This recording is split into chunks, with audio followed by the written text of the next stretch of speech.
Nis in rinne mar cheacht alíne bunathe lámh trí hiiseach, agus bin tro an líne a bhí táchtach don ceacht sin.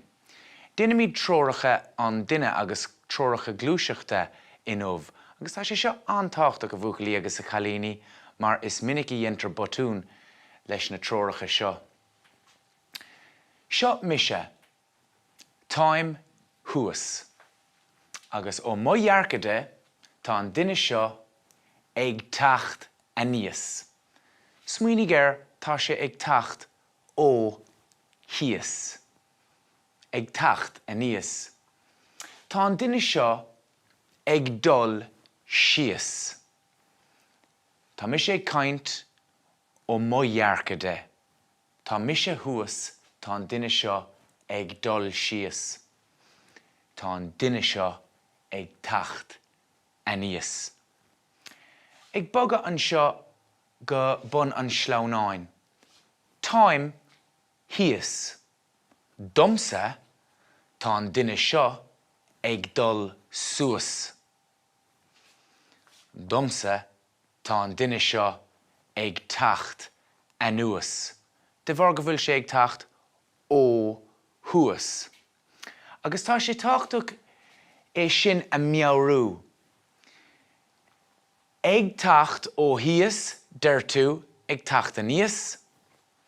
Ag teacht ó thuas deirtú ag teacht anuas. So nuair atá an gceotta sin ag teacht agat, tuigigh tú an sin go n-úsáidigh tú aníos agus anuas.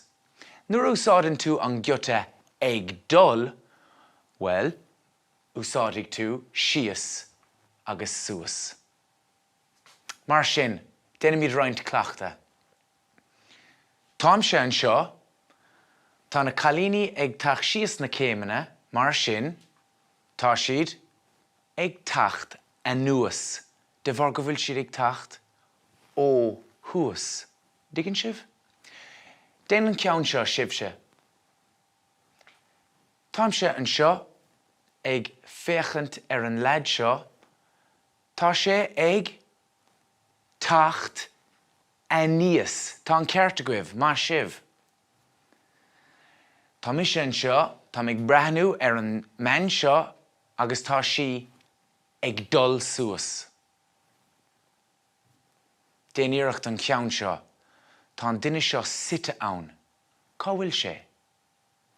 Tá sé thuas.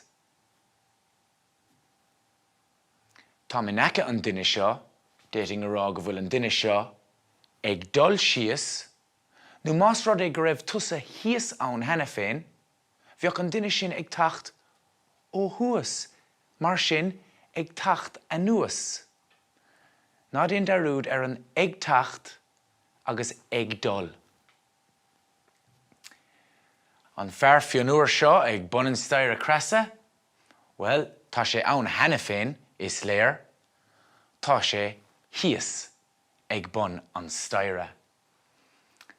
So sin é maidir leis na treoracha, ná daon dearúd nuair tá tú ag teacht